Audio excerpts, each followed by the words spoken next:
그 다음에는 이제 효율성이에요. 효율성은 제가 말씀드린 것처럼 효율적이다라는 말 자체가 회전된다라는 말씀을 드렸잖아요. 첫 번째 매출 채권 회전율. 매출액을 매출 채권으로 나눴어요. 자, 여기서 우리가 지금 그 앞에는 아무런 문제가 없는데 여기서부터가 제가 앞에서 말씀드렸던 플로우하고 스태틱 개념이 적용되기 시작합니다. 왜? 앞에 있는 분모 분자는 다 재무상태표 그 다음에 손익계산서 자기들끼리의 문제였어요. 그죠? 재무상태표, 그죠? 재무상태표, 다 재무상태표, 손익계산서 이렇게 됐는데 여기서부터는 섞인다는 거죠. 재무상태표하고 손익계산서가. 그러면 하나의 개념으로 뭉쳐야 된다는 겁니다. 그래서 어느 녀석을 뭉쳤는지 보니까 매출채권이라고 하는 재무상태표는 스태틱 개념, 스태틱은 12월 31일자 그때만 얘기한 건데 아니 1년이라는 기간 동안에 대해서 나는 지금 평가를 하고 비교해보고 싶은 거예요. 그래서 기간 개념으로 가야 되니까 플로우에다가 초점을 맞춰야 되겠다. 스태틱을 플로우로 바꾸려고 하니까 어떻게 해요? 그 스태틱의 시점을 12월 31일 시점과 작년 12월 31일, 결국에 올해 1월 1일 시점을 둘 다 갖고 와서 어떻게 하면 평균이 된다 그랬죠? 두 개 합쳐서 2로 나누면 된다고요. 제가 아까 이렇게 돼 있는 거 여기 거 합쳐서 2로 나누면 여기 가운데 6월 30일자 위에 삼각형 잘라서 붙이면 이렇게 직사각형이 되는 거니까 늘 1월 1일부터 10월 1일, 3월 1일, 5월 1일 계속 다 평균적으로 여기 정도 있다고 봐도 틀린 게 아니라 그랬잖아요. 그래서 손익계산서하고 재무상태표가 함께 들어오는 비율에서는 재무상태표는 무조건 기초와 기말을 더하고 2로 나눈 금액으로 하셔야 된다는 거예요. 이렇게 안 하고 그냥 단순 계산하시는 쪽도 있더라고요. 네. 그냥 기말 거만 갖고 하시는 분도 있어요. 근데 그거는 객관적인 분석이 아니라, 그러니까 절대적 분석만 하는 게 아니라, 할 때는, 의미가 없고, 비교 분석을 할 때 있죠. 상대 분석할 때는 얘도 기말 시점으로 분석했고 얘도 기말 시점을 분석했으니까 대충 두 가지를 비교할 때는 그 차이를 갖다가 느끼실 수 있잖아요. 그냥 할 수 있어요. 근데 절대적인 분석을 할 때는 분모값이 달라지면 달라지는 거죠.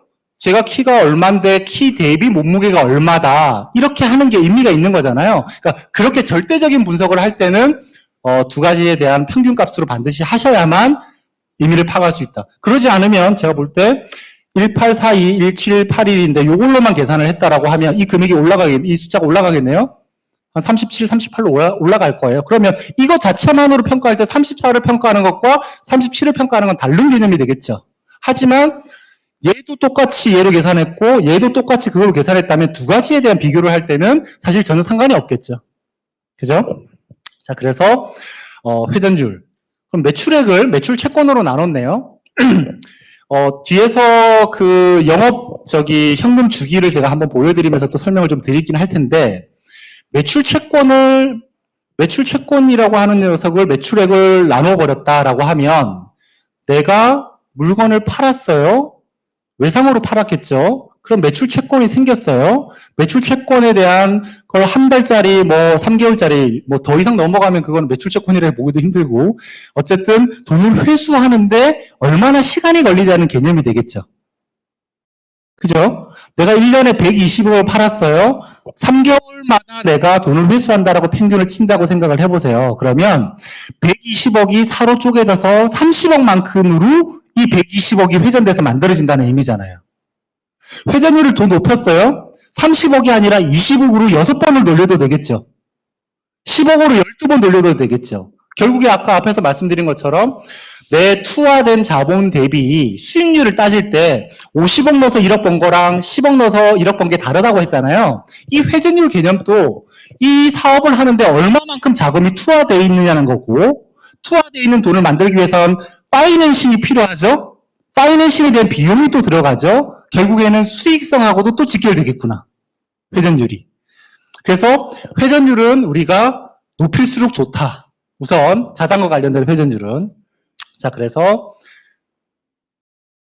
매출채권 회전율이 보니까 34. 오, 이 회사는 상당한 회사예요, 보니까. 이름이 좋죠. 네, 그래서 좋은 회사 같은데요. 자, 그리고 더 좀 떨어졌어요, 회전율은. 산업평균은 비슷한데 조금 더 올라갔네요. 그쵸? 제가 산업평균을 차라리 보면서 더 느끼는 건 이때 경기가 어렵고, 그래서 매출액은 좀 줄어드는 분위기고, 그래서 영업이익은 또 떨어지는 분위기고, 그런데 채권과 관련돼서는 회수율이 어쨌든 높아진다라는 것 자체는 회사가 어려우니까 은행에 더 이상 대출을 받아가지고는 이자 비용 감당이 안 되고 차라리 거래처에서 돈을 좀 빨리 달라고 이야기하면 여유되면 빨리 주잖아요.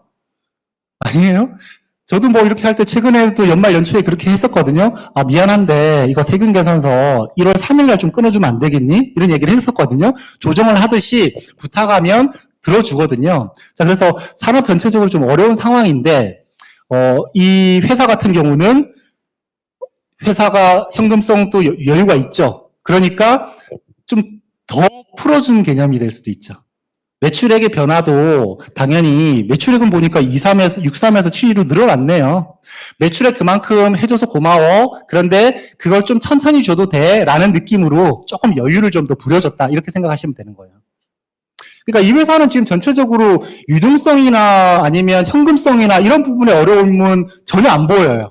부채 비율도 낮고 현금성 자산도 좋고 매출채권 회전율도 이런 상황이 된다라고 하면 나쁘지 않은 상황인 거죠.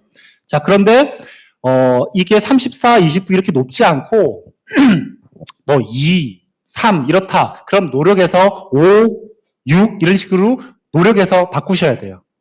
두 번째, 여러분들의 자산은, 저는 자산 효율성만 여러분들이 이해하시면 모든 컨설팅이 자산 효율성으로 끝나거든요. 처음부터 끝까지. 자산에 구성되어 있는 것 중에 불필요한 자산들을 걷어내고 효율적인 걸 높인 게 경영의 개선이고 경영 개선되면 수익성과 모든 것들이 좋아져서 이 사업은 계속해서 번창하게끔 돼 있는 거예요.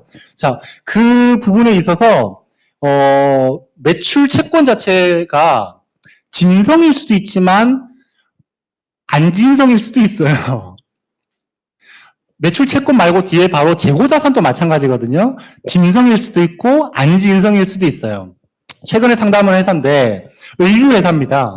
의류회사는 그 젊은 층을 대상으로 하는 의류회사는 아니에요. 되게 꽤 어쨌든 전국에 망이 좀 넓게 퍼져 있는 의류회사거든요. 근데 아버님이 따님에게 회사를 물려주고 싶어 하셔서 자녀 이름으로 회사를 만들어서 이 회사를 넘길 수도 있지만 자녀 이름으로 만들어서 제가 지금 이전 작업을 하고 있어요. 그게 더 나올 수도 있거든요. 상속세 요구를 안 내기 위해서. 자, 근데 재고가 꽤 있어요. 또 옷이에요. 우리가 유행신한 옷을 잘 안 입죠. 보통 덤핑 처리를 하잖아요. 덤핑 처리를 해서 할인을 받으면 보통 뭐 90% 할인해가지고 매대에 막 쌓아놓고 팔잖아요. 그러니 이 재고 자산이 원래 있었던 가치가 10억이라고 하면 우리 회사 재무 자료에는 아니면 세무 회계 자료에는 10억이라고 되어 있죠. 근데 실제 가치는 1억밖에 안 될 수 있는 거잖아요. 맞죠? 근데 이제 이 회사는 이 젊은 층이 대상이 아니라 60대 대신 이 여성분들 대상으로 하는 데라 이게 좀 쌓아놓고 있다 보면 1년, 2년, 3년도 지나면 또 유행이 돌아오나 봐요. 그때 가서 또 다 팔 수 있다고 해서 그대로 쌓아놓은 개념이거든요. 자, 그러면 말은 그렇지만 안 팔릴 수도 있고요. 그러면 재고도 그렇고 매출 채권도 내가 회수할 거라고 생각하고 있지만 회수가 안 될 수도 있죠. 부도가 났다면 매출 채권을 삭제하면 되는데 줄 수 있는 상황들이 안 돼서 계속된 어떻게 보면 채권들이 있을 수 있잖아요. 그래서 이 회전율을 보면서 회전율이 상당히 조금 낮다든지 업종, 산업평균이 아니라 업종 평균하고 비교했었을 때보다 상당히 어쨌든 좋지 않은 상황이라고 하면 실제 매출 채권의 진위성 여부를 좀 파악을 해볼 필요가 있고 그게 재고자산이면 진부화 부분을 간평이나 이런 걸 통해 가지고 없앨 수 있도록 이게 없어지면요. 자산이 줄어들면 상대 계정이 줄어드는데 부채가 줄어들 수는 없죠. 자본이 줄어들 거예요. 우리가 자본을 줄이는 거와 관련돼서는 항상 니즈를 가지고 있었죠. 주식 가치를 떨어뜨리기 위해서 이 부분도 가능한 부분이에요. 매출 채권도 마찬가지예요. 매출 채권은 받을 돈인데 상대방이 줄 수 없다라는 것만 확정이 되면 깔 수 있겠죠. 까게 되면 뭐예요? 회사에는 손실이죠. 손실이니까 법인세를 줄일 수 있죠. 아니 어차피 받을 수 있으면 모르겠는데 못 받을 돈이라면 세금 줄이고 미처분 잉여금 줄여서 결국에 다른 액션을 할 때 우리가 도움을 받으실 수도 있잖아요. 그러니까 재무상태표를 이용하지 않고 주어져 있는 결과로만 우리가 처리를 하다 보니까 어려움을 좀 겪는 부분들이거든요. 가지급금도 마찬가지예요. 가지급금 10억이 있어요. 10억을 해결해야 되는데 어떻게 하지? 이 고민만 하시잖아요. 10억 중에 진성인 가지급금이 있고 가지급금이 아닌 걸로 처리할 수 있는 게 있다면 까야 되는 거 아니에요? 그죠? 그거를 분석하고 그에 대한 스토리들을 파악을 하는 것도 상당히 좋아요. 그래서 한 20, 30%는 제가 만나서 업체들은 다 가지급금이 줄었거든요. 7억인데 4억 5천만 처리하면 돼요. 가지급금을. 2억 5천을 그냥 서류상으로 처리가 가능해진 상황이 된 거죠. 2억 5천 처리하려면요. 내가 분산을 한다 해도 1년 만에 하게 되면 한 1억씩은 세금을 더 내야 되는 상황이에요. 사실은. 그렇죠? 자, 아무튼 매출 채권 회전율 뒤에 바로 또 재고자산 회전율도 나오니까 회전율은 그렇다. 그럼 매출 채권은 매출액으로 나오는데 이 매출 채권은 평균이어야 되니까 기초와 기말 합쳐서 2로 나눈 거여야 한다. 자, 매출 채권 회수 기간은 그거를 365일로 나눈 거예요. 예, 그랬더니 10일, 12일 이렇게 나온 거예요. 아, 이걸 보니까 더 이해가 쉽네요. 내가 매출을 하고 나면 평균적으로 10일 안에 현금으로 회수된다는 얘기구나. 그죠? 산업평균은 25일. 그럼 거의 한 달 가까운 시간이네요. 이게 14니까 12면 이게 아마 30일이었을 거예요. 맞죠? 이게 평균이 14니까 30일보다 줄어든 25일이라고요. 네, 이렇게 이해가 되시면 읽어져요, 사실은. 자, 그래서 산업평균에 비해서 2배에서 거의 2배, 여기는 거의 2배네요. 2배 정도 빠르다. 다 25일 정도에 회수할 걸 나는 10일 만에 회수한다. 내가 10일 만에 회수할 수 있다면 내가 준비해야 되는 파이낸싱 금액은 반으로 준다. 영업과 관련돼서는 반으로 준다. 반으로 준 만큼 이자 비용도 반으로 준다. 되셨죠? 그렇게 해서 쳐다보는 거다. 자, 매입 채무는 또, 자, 여기 매출액이라고 지금 적어놔서 분명히 저는 매출액이라고 적었는데 프로그램 왔다 갔다 하면 액이 없어져요. 뒤에 가면 자꾸 이런 것들 나오거든요. 자, 매출액, 매입 채무. 우리가 회사의 자금을 관리하고 현금 흐름을 관리하는데 매출액은 빨리 내가 돈을 회수하는 거잖아요. 내가 현금을 빨리 회수하기 위해서 어떤 할인을 해줘야 되는 상황이면 거기도 비용이 존재하죠. 우리 매출 할인이라고 들어보셨어요? 매출 할인, 매출 애누리라고 들어보셨어요? 우리가 매출 애누리 같은 경우는 현금으로 주면 좀 싸게 해줄게요. 우리가 옷을 하나 사러 갔더니 10만 원이래. 근데 현금으로 카드 하시면 10만 원이고요. 현금으로 하시면 9만 5천 원, 5천 원 빼드릴게요. 이제 그런 게 매출 어떻게 보면 애누리 해주는 거거든요. 그러니까 그러면 얘는 돈을 빨리 회수하면서 5천 원은 손해봤죠. 5천 원만큼이 금융 비용인 거예요. 그죠? 그 5천 원 빼주는 거가 이자 비용하고 비교했었을 때, 또 세금하고 비교했었을 때 어느 게 더 유리한지는 판단해 봐야 되는 거죠. 내가 여유가 충분히 있는데 빨리 회수하기 위해서 할인해 줄 필요가 전혀 없죠. 그죠? 그런 의사결정이에요. 그러면 매입 채무는 반대죠. 내가 재고를 쌓기 위해서, 재고를 만들기 위한 원재료를 갖고 오기 위해서 물건을 갖고 왔는데 그 돈을 한 달 만에 줄 수도 있고 10일 만에 줄 수도 있어요. 돈을 주게 되면 나는 돈이 빠져나갔죠. 그 빠져나갈 돈을 준비하기 위해서 나는 어떻게 해야 돼요? 파이낸싱을 해야 되죠. 파이낸싱 비용이 이자 비용으로 나가든 자기 자본 비용으로 나가든 나갈 수도 있고 아니면 매출과 관련된 부분의 회전율을 높여야 되죠. 높이는데 비용이 방금처럼 발생할 수도 있죠. 발생할 수 있다면 내가 매입 채무를 어떻게 할지 고민해 봐야 되겠죠. 또 상대방하고 이쪽하고 조건이 다를 수 있죠. 이 조건 조정을 하는 것만으로도 매출 채권 매입 채무의 회전율 자체를 이 균형감 있게 조정하는 것만으로도 전략할 수 있는 요소는 상당히 존재할 거예요. 그럼 이 회사를 한번 보면 매입 채무가 33 똑같고 산업평균에 비해서는 2배네요. 잠깐만요. 위에 거 보니까 매출 채권은 하고 매입 채무하고 거의 비슷하네요. 그냥 딱 맞춰놨네요. 그죠? 금액 규모는 다를 수 있어요. 그렇지 않아요? 자, 어떤 정도가 다를까요? 매출 채권은 매출액을 기준으로 하고 있죠. 매입 채무는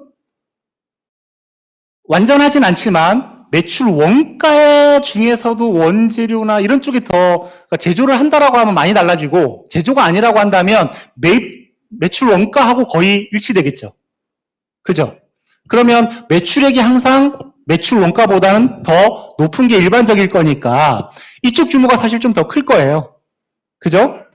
기간이 비슷하다라는 말은 여기서 내가 매출액 중에 뭐 10만큼을 매출액을 매출 그 채권에 대한 10을 회수해서 이 매입 채무에 대한 8을 주는 거죠. 그죠? 자, 그러면 보세요. 여기도 매출액이라 그랬고 여기도 매출액이라 그랬어요. 맞죠? 그러면 분자가 똑같은데 매입 채무 부분이 금액이 매입 채무는 매출 원가 개념 아니면 재고자산 기준으로 생각하시면 매출액보다는 작은 규모여야 되는 거니까 결국에는 이 숫자가 위에 있는 숫자보다는 커야 돼요? 작아야 돼요?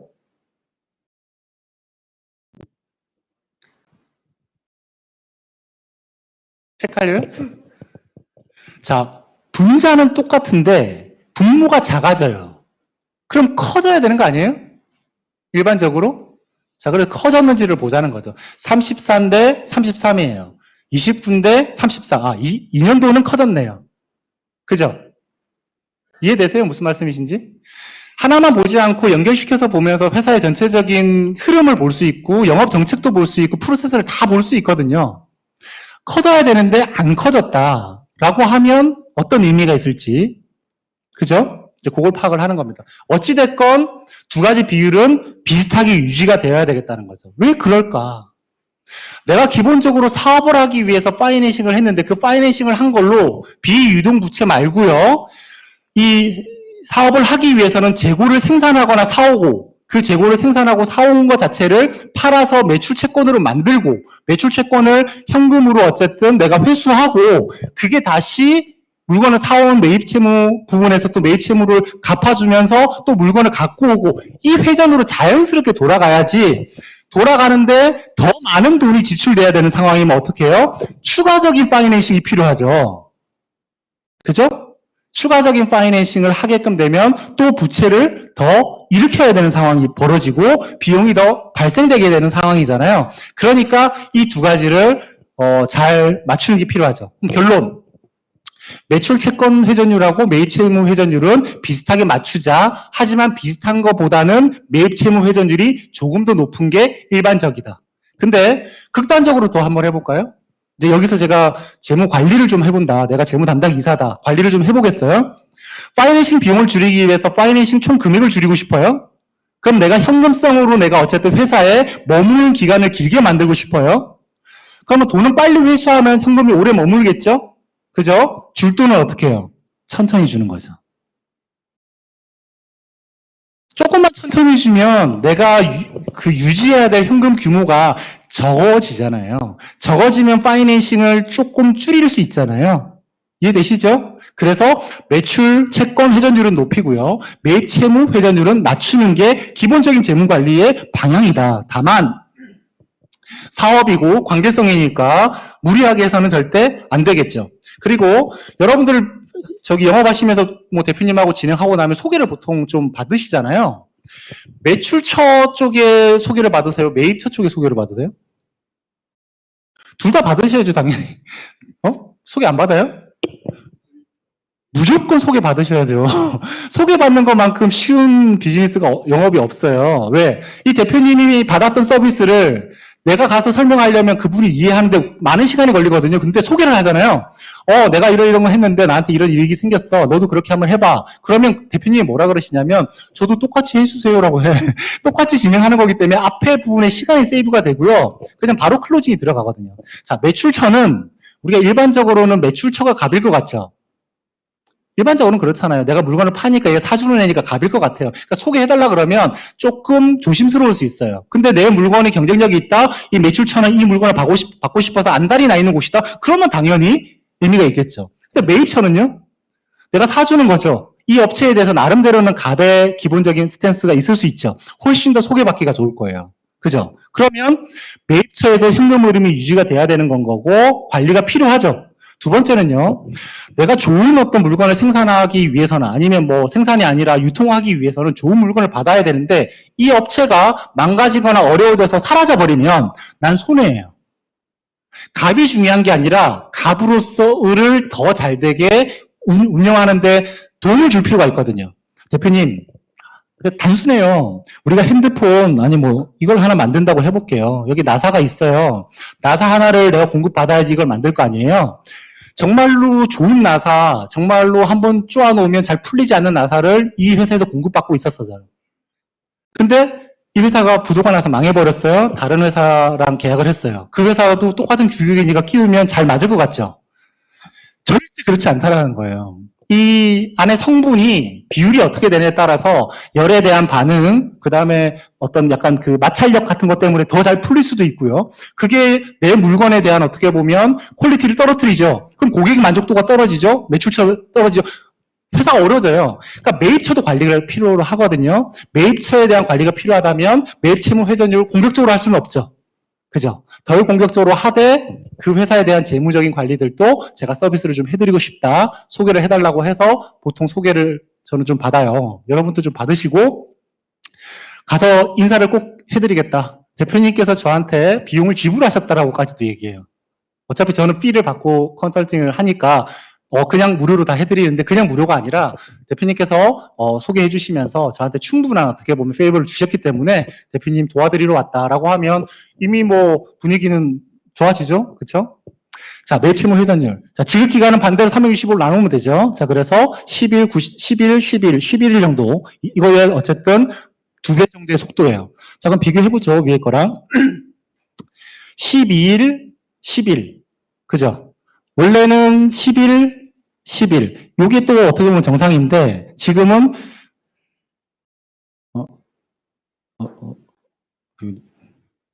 12일인데, 여기는 10일이네요. 그죠?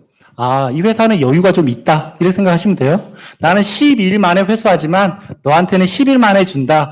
2일에 해당, 돈이 똑같다라고 하면, 난 2일만큼 추가적인 돈의 준비가 항상 필요하다. 됐죠? 하지만 금액이 다르죠? 이 금액 매출액이 더 크죠. 그러니 조금 더 봐줘도 나는 똔똔이죠.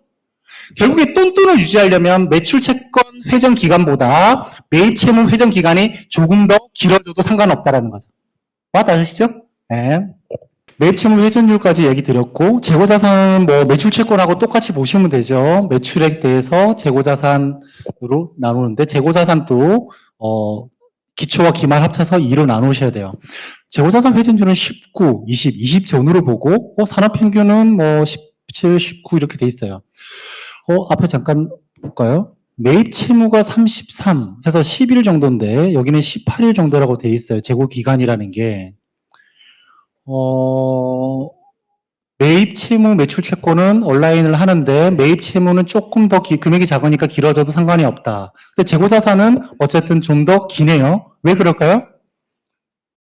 자, 원재료나 아니면 이미 완성된 상품을 구입을 했을 때는 바로 매출로 연결시킬 수 있죠. 근데 재고는 어때요? 제조업이니까 원재료 갖고 와서 만드는 시간들이 걸리겠죠. 기간이 좀 더 길어진다 생각하시면 돼요. 네. 그렇게 해서 우선은 재고자산 회전율 보시면 돼요. 재고자산 회전율도 줄여야 되는데 그럼 어떻게 줄일 수 있느냐? 그걸 위해서 제가 다음 페이지 하나로 현금 전환 주기를 다 한번 파악을 해볼게요. 플로우로 한번 쭉 보면요. 자, 원재료를 주문을 합니다. 그러면 어쨌든 일정 기간 안에 도착을 하겠죠? 그죠? 그러면 원재료가 도착하고 1호부터 이 원재료에 대해서 어쨌든 생산이라는 걸 하겠죠. 그러니까 이게 원재료이고 아니면 상품일 수도 있고요. 어찌됐건 여기서부터 제품을 판매하는 데 기간까지를 재고 기간이라고 얘기를 합니다. 왜 재고로 있는 상태니까. 그리고 이 재고품을 판매하고 나면 판매 대금을 회수해야 되죠. 회수하는 기간 동안 어쨌든 매출 채권이 존재하겠죠. 매출 채권의 회수 기간이라고 보실 수 있어요. 그죠? 그러면 과연 이 재고라고 하는 자체의 원재료가 들어온 어떤 이 주문 시점과 도착한 시점, 내서 우리가 현금 부분을 고려를 해야 될까요? 보세요. 재고를 여기다가 주문했고 도착을 했어요. 도착했으면 바로 돈 주나요? 아니거든요. 매입 채무가 되잖아요. 그래서 돈을 주는 시점이 여기예요. 너무 멀리 잡았을 수도 있는데 글자가 길어서 멀리 잡았을 수도 있지만 얘가 여기 있을 수도 있고요. 어디든 왔다 갔다 할 수 있어요. 어쨌든 내가 재료가 도착하고 돈 주는 데까지 매입 채무 지급 기간이라는 게 존재하겠죠. 매입 채무 회전율은 여기서 준비가 될 거예요. 자, 그러면 우리가 이 시점으로부터 판매 대금 회수하는 데까지, 그러니까 원재료 구입 대금을 지급하는 순간부터 판매 대금을 회수하는 데까지를 우리는 현금 전환 주기로 볼 수 있겠죠. 이 현금 전환 주기를 우리가 줄일 수 있다라고 하면 내가 보유해야 되는 현금량을 줄이는 거고 관련된 비용들을 다 세이브할 수 있다고 생각하시면 돼요. 그리고 그 금액만큼 이상을 내가 보유하고 있어야 된다. 그죠? 이렇게 하나로 다 정리가 되는 거예요. 자, 근데 이제 재고 이야기를 하고 있었으니까 재고는 우리가 리오더 포인트라고도 있고 EOQ라고도 있거든요. 개념을 잠깐 얘기 드리면 내가 원재료를 주문을 했었을 때 도착하는데 시간이 짧게 걸릴 수도 있고 길게 걸릴 수도 있죠.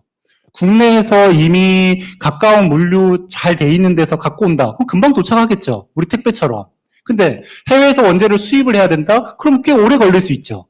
결국에는 내가 무엇인가 매출을 계획을 하고 있고 매출처에서 오다를 미리 받았을 수도 있고 아니면 얼마를 하려고 계획을 세웠을 수 있는데 그거에 대비해서 나는 언제까지는 제품을 얼마만큼을 보유하고 있어야 되죠. 또 그 물건이 조금씩 나가다가 어느 정도까지 떨어지면 다시 재주문을 해야 될 수 있잖아요. 그게 리오더 포인트거든요. 원재료가 됐건 뭐 상품이 됐건 뭐 원재료라고 하면 내가 어느 정도 시점에 내가 주문을 해야 되고 얼마만큼의 양을 주문해야 될까라는 게 리오더 포인트와 EOQ 경제적인 주문량이에요. 이 개념을 여러분들이 좀 이해를 하고 있으면 재고자산 회전율과 매출채권 회전율, 매입채무 회전율을 관리하실 수 있는 부분에 대한 아이디어들이 또 만들어질 수 있거든요. 자, 그래서 내가 물건을 원재료를 요구를 했어요. 오는데 30일이 걸려요. 됐죠? 또 그거를 가지고 내가 제품을 생산하는데 예를 들어서 45일이 걸렸어요. 그럼 75일이라는 시간이죠. 내가 물건을 만들기 위해서 오더를 하고 내가 물건을 완성시키는 데까지 75일이 걸리니까 내가 최소한 앞으로 75일 동안 예상되는 매출액만큼은 보유하고 있는 게 미니멈이죠. 이게 최저 안전 재고량이라고 얘기해요. 이해되시나요? 내가 이 재고보다 75일치가 아니라 50일치밖에 재고가 안 남아있다라고 하면 내가 예상된 대로 매출이 일어나게 되면 25일만큼은 재고가 없는 거예요. 물건을 달라 그러는데 미안하다 지금 물건이 없다. 그러면 결국에 매출처에서는 우리한테만 물건을 받지 않고 다른 데다 받으려고 하면서 매출이 줄어들겠죠. 그러니까 결국에는 요 계산들을 가지고 관리를 하셔야 된다는 거예요. 그죠? 자, 그걸 통해서 매출채권, 매입채무, 재고자산에 대한 회전율을 관리한다. 이 페이지 이해를 하시면 되고요. 현금 전환 주기는 방금 얘기한 것처럼 지금 얘기했던 재고 기간과 매출채권 회수 기간에서 매입채무 기간을 빼면 현금 전환 주기가 나오는 거예요. 되셨죠? 이 현금 전환 주기만큼만 가지고 거기에 해당되는 현금만큼만 보유하고 있으면 나는 회사 이 영업적으로 돌아가는 거에는 문제가 없다. 되셨죠? 네. 자, 그 다음 효율성. 자, 이것도 매출액입니다. 네, 매출액. 자, 매출액, 손익계산서, 유형자산은 재무상태표, 스태틱 플로우니까 또 이것도 기초, 기말 합쳐서 2로 나눈 평균값으로 계산을 해야 되겠죠. 자, 그래서 유형자산 회전율은 2점, 그 다음에 2점, 평균도 2점, 2점이네요. 다 2점 정도밖에 안 되네요. 왜 그럴까 보니까 이 매출액 기준으로 유형자산이다. 근데 이거는 상황마다 좀 다를 수가 있어요. 우리가 매출액이 높고 이익률이 낮은 어떤 예를 들어서 대량 생산하는 쪽도 있고요. 좀 적게 생산하는 쪽도 있을 수 있고 단가가 좀 낮을 수도 있긴 하잖아요. 그렇죠? 아이템마다 다를 수 있어요. 그렇죠? 근데 이 회사 같은 경우는 어쨌든 2점대인데 2점대 그럼 개념은 뭐냐? 내가 유형자산으로 갖고 있는 녀석이 매출액의 반 정도 된다는 거죠. 여러분들 그 재무제표를 봤는데 재무상태표의 총 자산의 규모가 100억이에요. 매출액이 100억이에요. 어때 보여요?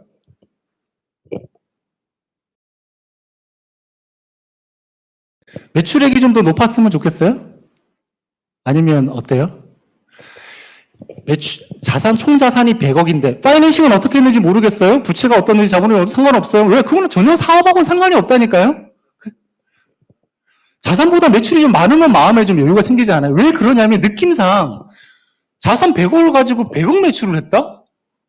좀 뭔가 능력 없어 보이지 않아요? 그죠? 그냥 1년에 한 바퀴 돌리는 거에 불과하잖아요. 그쵸? 1년에 두 바퀴 돌리면 이게 매출액이 200억이고 자산이 100억 정도 되겠죠. 그죠? 자, 그런데 그 느낌을 총 전체 자산이 아니라 유형 자산으로만 본 게 요 비율이라고 생각하면 돼요. 그죠? 내가 고정적으로 묶여있는 자산이 매출액에 어느 정도를 해당되느냐. 그러면 2가 된다면 50%, 이보다 높으니까 한 40, 한 5% 정도의 유형 자산의 비율인 거죠. 그러니까 유형 자산이 매출액에 한 두 바퀴 하고 좀 더 돌아가는 정도가 된다라는 거예요. 그렇죠? 제가 볼 때는 요거보다는 조금 더 돌아갔으면 좋겠다는 생각이 좀 들어요. 그죠? 근데 뭐 업종마다 어쩔 수 없는 상황이 있죠. 기간 산업, 그 다음에 유형 자산의 베이스가 돼야 되는 무조건 제조회사 쪽이라면 어쩔 수가 없고, 또 부동산에 어떻게 보면 환경이 좀 더 커야 되는 어떤 상황이면 그에 대한 어떤 비중도 높을 수밖에 없잖아요. 그래서 업종별로 그건 좀 다를 수 있다. 자, 지금 이제 방금 앞에 이야기한 거예요. 총 자산으로 나눈 거예요. 1이네요. 근데 여기 보세요. 유형 자산 1, 그 다음에 비유동 자산 1, 유동 자산 1 정도의 상태의 회사인 거죠. 그러니까 전체적으로 유형 자산에 대한 매출액 비율은 2, 조금 넘어가고 있었고요. 그죠? 자, 그런데 총 자산 대비해서는 당연히 반이니까 1 정도 나오겠죠. 산업평균도 1 정도 나오네요. 그죠? 그러니까 그냥 유형 자산과 비유동 자산이 반반 정도 되는구나. 근데 어떤 회사를 갔더니 비유동 자산이 비중이 훨씬 더 높은 회사들이 있어요. 그래서 우리가 비상장 주식 평가할 때 부동산이 50% 이상인 부동산 과다법인, 80% 이상이 되는 아주 부동산 법인으로 그냥 보는 것들도 있잖아요. 그게 상승분석 평가를 할 때 순자산 가치하고 순손익 가치를 우리가 3대, 원래 순자산 가치가 2, 순손익 가치가 3인데 50% 넘어가면 3대 2로 바뀌고 80% 넘어가면 아예 순손익 가치를 빼버리는 게 자산에 어떻게 보면 규모가 너무 크다 보니까 걔가 사실은 이 회사를 바라보는 어떻게 보면 메인인 거지 손익 가치가 그렇지 않은 거란 말이에요. 그러니까 균형이 깨지는 거죠. 그러니까 고정되어 있는 자산의 규모가 커지면 비즈니스 리스크가 높아진다고 생각하시면 돼요. 우리가 나중에 리스크 관련된 부실 관련된 거 할 때 제가 말씀을 또 한번 드릴 거긴 한데 요즘 경기가 좀 안 좋아졌어요. 그러면 생산량 줄이면 되는 거 아니에요? 인건비 줄이기 위해서 사람들 좀 내보내면 되는 거 아니에요? 너무나 단순하죠. 근데 현실적으로 그렇지 않다는 거예요. 사람 막 자를 수 있어요? 못 자르죠. 왜? 우선은 법적으로도 못 자를 뿐더러 법적인 걸 내가 넘어서서 어쨌든 방법을 쓸 수 있거든요. 예, 그래서 잘랐어. 근데 그 기술 어떻게 보면 기능이 뛰어난 사람들이에요. 잘랐어요. 나중에 또다시 고용할 수 있어요? 오겠어요? 이 사람들 데리고 어쨌든 갈 수밖에 없어요. 최근에 그 또 남산에도 쉐르톤이 팔려가지고 거기에 있는 직원들한테 제시를 했대요. 너희들 5년 후에 여기 리모델 다시 다 무너뜨리고 다시 지어갖고 주상복합 지을 거거든요. 그때 와서 일을 할래? 아니면 그냥 지금 희망퇴직으로 해가지고 내가 좀 얹어줄 테니까 나갈래? 뭐 이런 얘기를 하는 거예요. 직원도 쉽게 못 내보내요. 두 번째, 고정자산과 관련된 거. 내가 부동산이든 공장이든 다 있어요. 설비를 갑자기 줄일 수 있어요? 줄였다가 생산해야 될 때 또다시 늘려요? 그러면 설비를 늘릴 때는 우리가 대체 원가로 실제는 기계 설비를 사올 때는 제값 주고 사와야 되죠. 팔 때는 험값으로 파니까 완전히 쭈그러들죠. 그 과정에서도 많은 손실이 발생해요. 그러면 어떨까라는 거죠. 어떤 사업들이 보면 안정적인 매출처와 매출액이 보장되어 있다라고 하면 내가 기간적으로 공장에 이런 인프라를 내가 소유하는 게 맞지만 대개 플렉츄에이션이나 경기를 많이 탄다라고 하면 기본 메인은 내 자가 공장을 가지고 있고 생산을 하고요. 추가적인 어떤 절차들이나 아니면 프로세스 있죠. 정말 내 기술로 해야 되는 거는 내가 하고 나머지는 외주를 줘가지고 하는 거죠.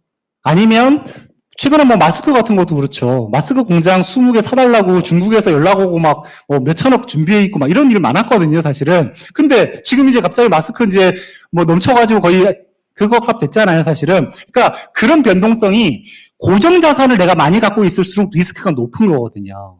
그죠? 그런데 또 고정 자산을 갖고 있어야만 안정적인 생산이 가능하니까 매출초도 그걸 따라와 주겠죠. 한 번씩 예를 들었던 회사인데 몇 년 전에 제가 만났던 삼성의 그 핸드폰 액정 그 공급하는 그 유리 강화 유리 생산하시는 대표님, 매출액이 뭐 500억 넘어가니까 상당하죠, 사실은. 근데 이제 고민이 많은 거죠. 왜? 지금 핸드폰 여러분들 폴더블 쓰세요? 저는 지금 폴더블이거든요. 강하기만 하면 안 되죠. 휘어야 되죠. 이 회사가 갖고 있는 노하우는 강하게 만드는 거였거든요. 그러니까 휘는 거는 못 만들어요. 매출액은 갈수록 줄어들 거거든요. 근데 앞으로 그래도 한 3, 4년 동안은 계속해서 지금 핸드폰 그대로 쓸 것 같잖아요? 그럼 그때까지는 매출이 될 거야. 어떻게 할 거냐는 거죠. 미리 고정자산을 줄이고 인건비를 줄이지 않으면요. 4, 5년 후까지 버티면요. 지금까지 벌었던 돈 다 까먹어요. 차라리 그냥 까먹고 없앨 거면요. 법인에 있는 자산을 개인화 시켜놨었어야 되는 게 맞아요. 그래서 법인은 날리고요. 개인은 또 하나의 제2의 사업을 하든지 아니면 이제는 자본가로서 다시 어떤 액션을 가든지 해야 되겠죠. 무슨 말씀인지 이해되시죠? 그래서 총자산 회전율, 총자산 대비로 해서 매출액이다. 이것도 기초 기말해서 2로 나누어서 하셔야 된다.